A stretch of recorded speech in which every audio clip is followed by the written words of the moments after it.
جن کے ذریعے اس مہینے کی فضیلت کی طرف اشارہ ہے اس ہدایت اور فرقان کے نزول کی وجہ سے۔ پہلی ہدایت سے مراد عمومی ہدایت ہے، عمومی ہدایت، عام ہدایت، اور پھر بینات من الہدیٰ سے مراد خصوصی ہدایت یعنی دلائل، ہدایت کی نشانیاں جیسے توحید کے دلائل، رسالت کی سچائی کے دلائل، آخرت کے دلائل اور بھی بے شمار چیزیں۔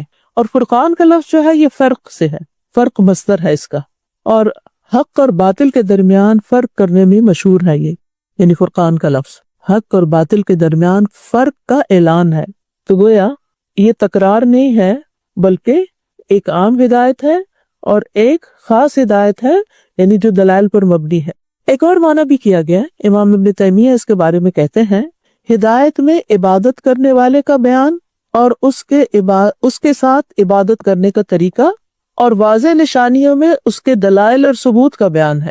اس لیے جو خبر دی جاتی ہے اور اس کا حکم دیا جاتا ہے وہ دلیل کے بغیر مجرد ایک قول نہیں ہے، یعنی قرآن صرف ایک قول نہیں ہے بلکہ اسے واضح نشانیاں اور یقینی دلائل سے واضح کیا گیا ہے اور حتمی ثبوت فراہم کیے گئے ہیں۔ پھر ہم دیکھتے ہیں کہ جیسے ہم قرآن مجید میں ہی دیکھتے ہیں کہ اہل کتاب کے پاس نبی صلی اللہ علیہ وسلم کی نبوت کے واضح دلائل تھے اور اس کے باوجود وہ نہیں مانے، تو اسی لیے ان کی پکڑ زیادہ ہے۔ تو بہرحال قرآن میں اب یہ 3 لفظ آپ نے یاد رکھنے ہیں کہ قرآن کیا ہے؟ قرآن میں ہدایت بھی ہے، اس میں دلائل بھی ہیں اور فرقان بھی ہے۔ ہدایت، دلائل اور فرقان۔ دلیل کے ذریعے ہدایت اور حق کا بیان حاصل ہوتا ہے، لیکن اس کے ساتھ فرقان بھی ضروری ہوتا ہے، اور وہ دلیل اور اس کی مخالفت کرنے والے کے درمیان فرق کرتا ہے، اور رب کی بات اور اس بات کے درمیان فرق کرتا ہے جو اس کے خلاف جاری ہو، رب کی بات کے خلاف۔ اور یہ شکوک و شبہات کا علاج بھی ہے۔ میں نے شروع میں کہا تھا نا 2 چیزیں انسان کے بگاڑ کا سبب بنتی ہیں، شہوات اور شبہات۔ شہوات کس سے دور ہوئی؟ روزے سے۔ اور شبہات کس سے دور ہوتے ہیں؟ قرآن سے، فرقان سے۔ تو ان دونوں کے درمیان ایک گہرا ربط ہے، یعنی رمضان اور قرآن کے درمیان ایک بہترین کنیکشن ہے۔ تو یاد رکھیے کامل ہدایت فرقان کے بغیر نہیں ہوتی، یعنی انسان کو دلائل بھی چاہیے اور پھر وہ صلاحیت بھی چاہیے کہ وہ انسان صحیح اور غلط کا فرق پہچان سکے۔ تو بہرحال یہاں پھر آگے آیت میں فرمایا فَمَنْ شَهِدَ مِنْكُمُ الشَّهْرَ فَلْيَصُمْ، تو تم میں سے جو شخص اس مہینے کو پائے اسے چاہیے کہ روزے رکھے۔ یعنی اب بات متعین کر دی گئی، اب وہ اوپر جو فدیہ والی رخصت تھی نا وہ ختم کر دی گئی، اب یہ یعنی لازمی حکم آ گیا، پھر جس کو بھی طاقت ہے وہ روزہ رکھے گا۔ وَمَنْ كَانَ مَرِيضًا أَوْ عَلَىٰ سَفَرٍ فَعِدَّةٌ مِّنْ أَيَّامٍ أُخَرَ، اور یہ رخصت پر باقی رکھی گئی کہ جو بیمار ہے یا مسافر ہے وہ پھر بعد میں روزہ رکھ کے گنتی پوری کر لے، یعنی مہینہ پورا کرنا ہے اپنا، قضاء روزے رکھنے جو اگلے رمضان تک رکھ لینے چاہیے۔ یرید اللہ بکم اليسر ولا یرید بکم العسر، اللہ تمہارے ساتھ آسانی چاہتا ہے، نرمی کرنا چاہتا ہے، سختی کرنا نہیں چاہتا، تمہیں مشکل میں نہیں ڈالنا چاہتا۔ یعنی یہ ایک ایسی عبادت ہے کہ جو اگرچہ نفس پر بھاری ہے لیکن پھر بھی ان مع العسر یسرا، اس بھوک میں، اس تکلیف میں بندے کے لیے بہت سی آسانیاں بھی ہیں۔ انسان کے اللہ تعالیٰ نے ایسے روزے رکھنے کا ہمیں حکم نہیں دیا کہ جو ہمارے لیے انتہائی مشقت والے ہو جائیں، مشکل والے ہو جائیں، اور پھر اگر کسی پر اتنے روزے کی بھی مشقت ہے تو اس کے لیے رخصت بھی ہے، تو اللہ تعالیٰ نے آسانی بھی پیدا کر دی ہے۔ لیکن گنتی کو پورا کرنا ہے، وَلِتُكْمِلِ الْعِدَّةَ، عدت مکمل کرنی ہے اپنی، اور اس کے ساتھ ساتھ کیا کرنا ہے، وَلِتُكَبِّرُوا اللَّهَ عَلَىٰ مَا هَدَاكُمْ، اللہ کی بڑائی بیان کرنی ہے اس پر جو اس نے تمہیں ہدایت دی ہے۔ اور یہ ہدایت کون سی ہے؟ ہدایت علم اور ہدایت عمل۔ اللہ نے رہنمائی بھی کی اور اس کے ساتھ ساتھ عمل کی توفیق بھی دی، لہٰذا جب رمضان کے روزے آپ رکھیں اور اس میں قرآن کے ساتھ ایک خاص تعلق قائم کریں اور عام دنوں سے زیادہ قرآن کو پڑھائیں، اور یہ سارے کام آپ سے ہو جائیں اور آپ خود کا حیران ہو کہ کیا میں نے یہ سب کچھ کر لیا، یہ سب کچھ کیسے ہو گیا، تو اس میں کسی تکبر اور فخر کی ضرورت نہیں، اپنے آپ کو کریڈٹ دینے کی ضرورت نہیں۔ کیا کرنا ہے؟ اللہ کی بڑائی بیان کریں کہ یہ اللہ کا فضل ہے، یہ اللہ کا کرم ہے، یہ اللہ ہی نے کروایا ہے۔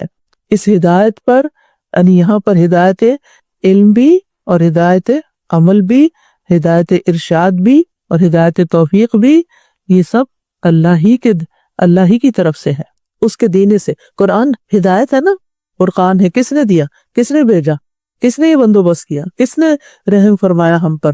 الرحمن علم القرآن، یہ اللہ سبحانہ تعالیٰ نے کیا، لہٰذا بڑائی تو اللہ ہی کے لیے ہے جس نے یہ سب دیا۔ اور پھر اس پر عمل کی توفیق کس نے دی؟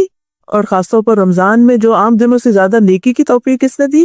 یہ بھی اللہ نے دی، رہنمائی بھی اس نے کی، عمل کی توفیق بھی اس نے دی، لہٰذا بڑائی تو اللہ ہی کے لیے ہے۔ جب انسان یہ اس طرح کی سوچ رکھتا ہے تو پھر انسان اللہ کی نظر میں بڑا ہوتا ہے۔ لیکن اگر انسان سمجھے یہ سب کچھ میرا اپنا کوئی کمال ہے تو پھر یہ شیطانی رویہ ہو جاتا ہے۔ یعنی آپ دیکھیں کہ تکبیر کا کیا مطلب ہوتا ہے؟ بڑائی بیان کرنا۔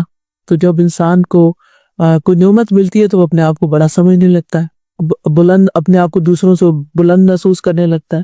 لیکن ہمیں خود کو بلند نہیں کرنا اور تکبر نہیں کرنا، تکبیر کرنی ہے۔ تکبر میں ہی اللہ کی تکبیر، دونوں کا روٹ ایک ہی ہے، یعنی نیکی پر کسی قسم کا کوئی تکبر نہیں کرنا، بلکہ نیکی کے کرنے کی توفیق ملنے پر اللہ سبحانہ تعالیٰ کی تکبیر بیان کرنی ہے، بڑائی بیان کرنی ہے۔ وَلَعَلَّكُمْ تَشْكُرُونَ، اور تاکہ تم شکر گزار ہو جاؤ۔ کس چیز پر شکر گزار ہو؟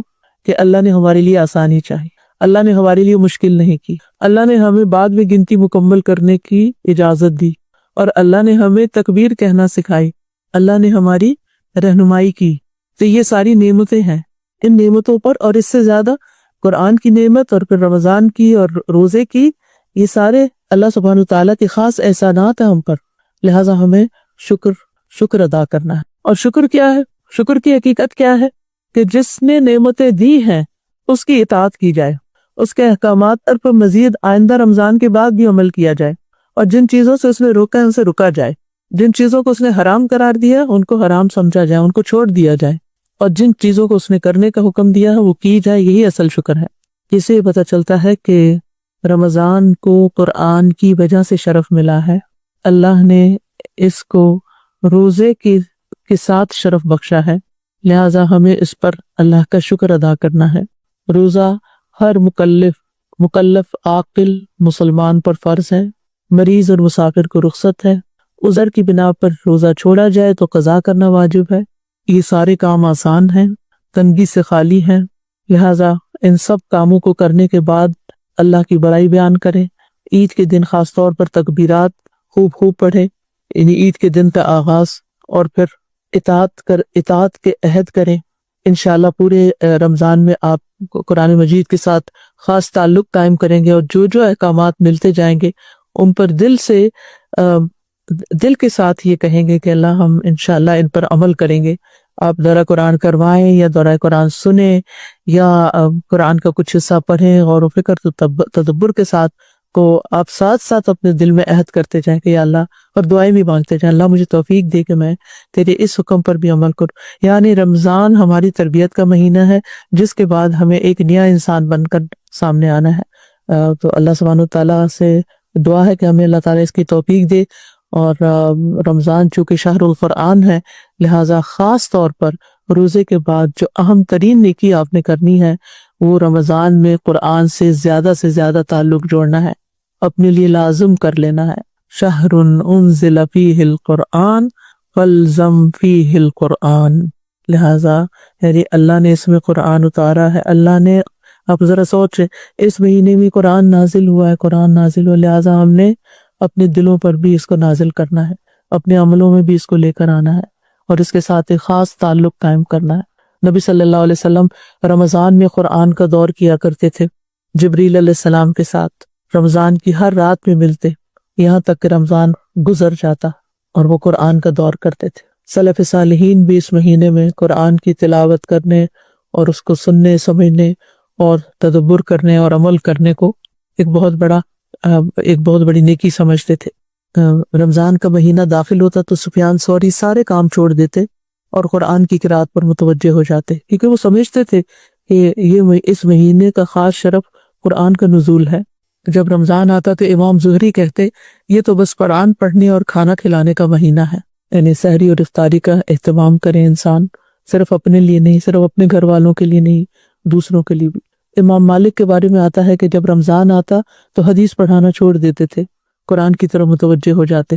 اور ابن قیم کہتے ہیں کہ قرآن پڑھنا ذکر کرنے سے زیادہ افضل ہے، اور پھر آپ دیکھیے کہ مجاہد جو مفسر قرآن ہے وہ کہتے ہیں کہ جس شخص کو اللہ قرآن دے دے اور وہ سمجھے کہ کسی کو دنیا میں اس سے افضل چیز دی گئی ہے، یعنی اس کے پاس اس سے بھی بہتر چیز ہے، تو اس نے اس چیز کو بڑا اور عظیم قرار دے دیا جس کو اللہ نے حقیر بنایا، اور اس چیز کو چھوٹا کر دیا جس کو اللہ نے عظیم کیا. یعنی جس کو اللہ نے عظمت دی اس کو وہ کچھ نہیں سمجھتا، اور جو دنیا کی حقیر ٹھیکریاں ہیں ان کا وہ بڑی چیز سمجھتا ہے، اور اس بنا پر لوگوں کی بھی عزت کرتا ہے. جن کے پاس دنیا ہے اور جن کے پاس قرآن ہے ان کو وہ اہمیت نہیں دیتا. ابن قیم کہتے ہیں رحمہ اللہ کہ اب لوگوں کو معلوم ہو جائے کہ قرآن کو تدبر کے ساتھ پڑھنا، یعنی سمجھ کر پڑھنا، غور و فکر کرنا، اس میں کتنا اجر و ثواب ہے، تو وہ اس کے سوا ہر چیز کو چھوڑ کر صرف اسی لیے مصروف ہو جائیں، سب کام چھوڑ دیں، یہی کرنے شروع ہو جائیں. چلے اگر ہم سارا سال نہیں کر سکتے تو کم از کم رمضان میں تو کریں. ابن الجوزی کہتے ہیں کہ جس کو کسی وقت میں کوئی فرصت اور موقع ملے پھر وہ کثرت تلاوت میں کثرت ثواب کو غنیمت بنا لے تو اس نے بہت اچھا کیا. لہٰذا آپ دیکھیے کہ ہم سب کی مصروفیات ہیں، گھر ہیں، بچے ہیں، ذمہ داریاں ہیں، پڑھنا پڑھانا ہے، آفس ہے، بہت سے کام ہیں، دوسروں کی مدد ہے، کھانا کھلانا ہے، پکانا ہے، ایک لمبی لسٹ ہے. تو اب آپ دیکھیے کہ اس میں سے قرآن کے لیے پھر وقت کیسے نکلے. ہو سکتا ہے دورہ قرآن میں ہم چلے جائیں، 2 گھنٹے اپنے لیے نکال لیں، بہت اچھی بات ہے، لیکن اپنی تلاوت سے پارہ کیسے پورا کریں؟ اس دفعہ تو میں 2 پڑھنا چاہتی ہوں، 2 کیسے پورے کریں؟ تو اس کے لیے یہ نہیں ہو سکتا کہ آپ کو گھنٹہ 2 آرام سے مل جائے کہ آپ ایک جگہ بیٹھ کے، ہاں اعتکاف میں مل جائے گا لیکن ویسے نہیں. تو پھر کیا کریں؟ چھوٹے چھوٹے وقفوں سے فائدہ اٹھائیں. اب تو موبائل کی صورت میں کتنی سہولت ہے کہ اور جہاں آپ چھوڑیں گے وہیں سے دوبارہ شروع کر لیں گے. کوئی نشانیاں رکھنے کی بھی اور کوئی الگ چیز کیری کرنے کی بھی ضرورت نہیں. بس تھوڑے تھوڑے وقفے، چھوٹے چھوٹے انتظار کے وقفے، کام کرتے ہوئے جہاں جہاں موقع ملے قرآن پڑھتے رہیں. یعنی باقی ذکر بھی افضل ہے لیکن قرآن اس سے افضل ہے، خاص طور پر رمضان میں. اور یہ بھی آپ یاد رکھیں کہ قرآن کی تلاوت کے بقدر آپ کو آسانیاں بھی ملیں گی. یعنی جتنا آپ قرآن کے ساتھ تعلق بڑھائیں گے اتنی آپ کی زندگی میں آسانیاں ہوتی چلی جائیں گی. اور پھر یہ بھی یاد رکھیے کہ قرآن کو سمجھ کر پڑھنا سادہ پڑھنے سے زیادہ بہتر ہے. لہٰذا خود بھی غور و فکر آپ کر سکتے ہیں، یا پھر آپ کسی کلاس کو، گروپ کو، کسی بھی چیز کو آپ جوائن کر سکتے ہیں جس میں آپ کو زیادہ سمجھ آئے قرآن کی. اگر خود پڑھ کے زیادہ سمجھ آتی ہے تو بھی ٹھیک ہے، لیکن اگر خود پڑھ کے زیادہ سمجھ نہیں آتی تو کسی سے سن کر سمجھیں اس کو. امام احمد بن حنبل کے بارے میں آتا ہے، وہ کہتے ہیں کہ وہ اپنا ہی خواب بیان کرتے ہیں. وہ کہتے ہیں میں نے رب العزت کو نیند میں دیکھا تو میں نے کہا اے میرے رب، وہ کون سی چیز ہے جو سب سے زیادہ قریب ہے، جس کے ساتھ قرب حاصل کرنے والے تیرا قرب حاصل کرتے ہیں؟ تو اللہ تعالیٰ نے فرمایا اے احمد میرا کلام. تو میں نے کہا سمجھ کر یا بغیر سمجھے؟ تو اللہ نے فرمایا جو سمجھ کر پڑھے وہ بھی اور جو سمجھ کے بغیر پڑھے وہ بھی. یعنی ایز لانگ ایز وہ قرآن کے ساتھ آپ کا تعلق ہے تو وہ اللہ کے قرب کا سب سے بہترین ذریعہ ہے. اور اس کے بعد سجدے بھی، رات کو آپ تراویح پڑھیں، قیام اللیل کریں تو وسجد واقترب، وہ بھی قرب کا ذریعہ ہے. تو آج میں تراویح کے بارے میں نے تفصیل نہیں بتائی، انشاءاللہ کتابیں آپ کے پاس موجود ہیں رمضان سے متعلق، اس میں آپ تراویح کے بارے میں پڑھیں، قیام اللیل کی فضیلت کے بارے میں آرٹیکلز پڑھیں، وہ اپنی جگہ سب ٹھیک ہے. لیکن سب سے زیادہ جو آپ نے روزے کے بعد کام کرنا ہے وہ قرآن سے اپنے تعلق کو مضبوط کرنا ہے، اور اس کے لیے نا اپنے دل کو حاضر کرنا ہے. وہ شہید جیسے قرآن میں آتا ہے، تنہائی میں غور و فکر کریں، کام کرتے ہوئے جو پڑھا ہے اس میں سے کسی نقطے پر غور و فکر کریں، کیونکہ قرآن جو ہے یہ القرآن الکریم ہے من حکیم حمید، قسم ہے قرآن حکیم کی. تو یہ حکمت والی کتاب ہے، حکمت والے رب کی طرف سے آئی ہے، رب رحیم کی طرف سے آئی ہے. ابن تیمیہ رحمہ اللہ کہتے ہیں کہ قرآن کریم ایک بابرکت کتاب ہے جو ایسی ذات کی طرف سے نازل کی گئی ہے جو حکمت والا ہے اور حمد کیا گیا ہے. اور جو قرآن کے علاوہ کسی اور کتاب سے ہدایت کو طلب کرتا ہے اللہ اس کو گمراہ کر دیتا ہے. اور یہ اللہ کی مضبوط رسی ہے، اور یہ حکمت بھرا ذکر ہے، اور یہ سیدھا راستہ ہے، اور یہ عجیب قرآن ہے جو بھلائی کی طرف ہدایت دیتا ہے. اللہ نے اس کو اتارا ہے اس حالت میں کہ یہ ہدایت ہے، رحمت ہے، شفا ہے، بیان ہے، نور ہے، بصیرت اور نصیحت ہے. بے شمار فائدے ہیں اس میں. پر آپ یہ بھی کرنا ہے کہ قرآن پڑھتے وقت نا اپنے جائزہ لینا ہے، لوگوں کا نہیں.